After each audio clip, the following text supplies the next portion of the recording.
வணக்கம் நண்பர்களே. நம்ம இந்த வீடியோல பார்க்க போற கதை என்னதுன்னு பாத்தீங்கன்னா, மகரிஷி மற்றும் மன்னரின் பாவக்கணக்கு பத்தி தான் இந்த கதையில நம்ம பார்க்க போறோம்.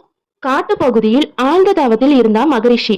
அவர் தவத்தின் போது கண் திறக்காமல் தினமும் ஒரு முறையாவது கையை நீட்டுவார். கையில் யாராவது எதையாவது வைத்தால் அது என்னதென்று பார்க்காமலேயே அப்படியே வாங்கிக் கொள்வார். முனிவர் கையை நீட்டும் நேரம் பார்த்து பக்தர்கள் அவர்கள்கிட்ட இருக்கும் உணவு வகைகளில் ஏதாவது ஒன்றை அவர் கையில் கொடுப்பார்கள். இதனால் தங்களுக்கு புண்ணியம் சேரும் என்பது அவர்களின் நம்பிக்கையாக இருந்து கொண்டிருக்கிறது. ஒரு நாள் அந்த நாட்டின் அரசன் மகரிஷி இருக்கும் இடத்திற்கு வேட்டைக்கு வந்தான். அன்று பக்தர்கள் யாரும் வரவில்லை. அந்நேரம் பார்த்து மகரிஷி கையை நீட்டினார். மன்னன் மகரிஷியை கேலி செய்யும் நோக்கத்தில் வந்தார். தான் வந்த குதிரை போட்ட சாணத்தில் சிறிது எடுத்து மகரிஷி கையை நீட்டும் போது அவர் கையில் வைத்து விட்டார். மகரிஷியும் அதை வாயில் போட்டுவிட்டார். அதை பார்த்த மன்னன் கலகலவென சிரித்தபடியே அங்கிருந்து போய்விட்டான். மறுநாள் மன்னனின் நலம் விரும்பியாக உள்ள வேறொரு முனிவர் அரசவைக்கு வந்தார். முக்காலமும் உணர்ந்த அவர், மன்னா, நேற்று நீ காட்டில் தவம் இருக்கும் மகரிஷிக்கு குதிரை சாணம் கொடுத்ததை அல்லவா? நீ நரகம் வந்ததும் அதை உண்ண வைப்பார்கள், அதற்கு தயாராக இரு என்று கூறிவிட்டு போய்விட்டார். அந்த நேரத்தில் மன்னன் நடுங்கிவிட்டான். தான் விளையாட்டாக செய்த தவறை எண்ணி மிகவும் வருந்தினான்.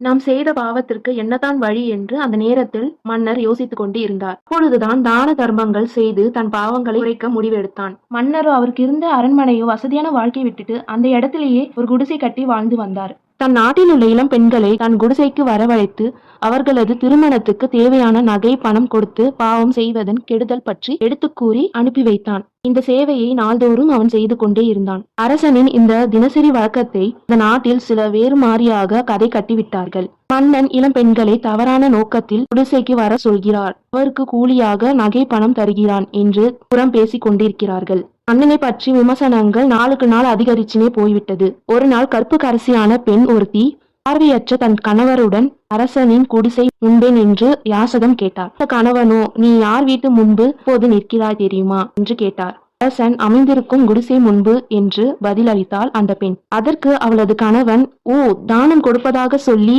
கற்பை சூறையாடுகிறானே, அவன் வீட்டு முன்பா என்று கேட்கிறார். அந்த பெண்ணோ கதறி போய் உடனடியாக அவனது வாயை பொத்தினாள். பின் மெதுவாக தன் கணவனிடம் கூற தொடங்கினாள். சுவாமி, என் கற்பின் சக்தியால் நான் முக்காலத்தையும் உணர்ந்து சொல்வேன் என்பதை நீங்கள் அறிவீர்கள். இந்த மன்னன் ஒரு மகரிஷிக்கு குதிரை சாணத்தை கொடுத்தான். அது நரகத்தில் மலை அளவாக குவித்து இவன் உண்பதற்காக தயாராகிவிட்டது. அவ்விஷயம் மன்னனுக்கு தெரிய வரவே அந்த பாவ மலையை கரைக்க கன்னியருக்கு தான தர்மம் செய்து போதனைகளை செய்து வருகிறான்.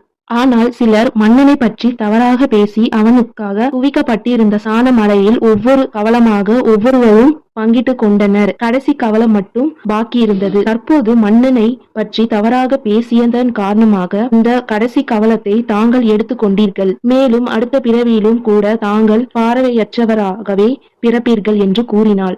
அந்த கணவனும் அதிர்ச்சியில் அப்படியே உறைந்து போனான். அவர் செய்தவர்கள் திருந்த எடுக்கும் முயற்சியை விமர்சிக்க கூடாது. அவர்களை தவறாக விமர்சித்தால் அவர் செய்த பாவங்களை பங்கு போட்டு கொள்ளும் நிலைமைக்கு ஆளாக வேண்டியிருக்கும். உண்மை என்னவென்று அறிந்து கொள்ளாமல் காலத்துக்கும் வம்பு பேசிக்கொண்டு மற்றவர்களின் பாவத்தை சிலர் பங்கிட்டுக் கொள்கிறார்கள். அந்த தவறை நாம் ஒருபோதும் செய்யக்கூடாது. நாம் செய்த பாவத்தை சுமக்கவே நமக்கு இந்த ஒரு பிறவி போதுமா என்பது தெரியாத நிலையில் தேவையில்லாமல் புறம் பேசி அடுத்தவரின் பாவத்தை சேர்த்து சுமக்க வேண்டாமா என அவள் கூறிவிட்டாள். அவள் தனது கணவனுக்கு புரிய வைத்தாள்.